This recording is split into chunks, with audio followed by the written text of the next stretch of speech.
Yes, Your Honor. Aside as I have mentioned that they conduct labor inspection, they do technical advisory visits to MSMEs din po. Visits. Apo. So pag may complaint, pupunta sila. At the same time, kahit na walang complaint, nagagawa silang random inspection tulad ng ginawa namin, kasama ko. Okay, and 24 sila. Inutil po sila. Yung 24 na inutil. I'm telling you, they're not fit for the job. Tamad and inutil.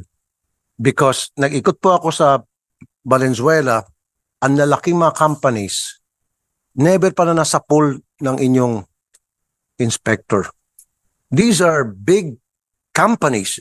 Hindi ito yung mom and pop operation ng mga companies na pinuntahan ko. Corporation. And yet,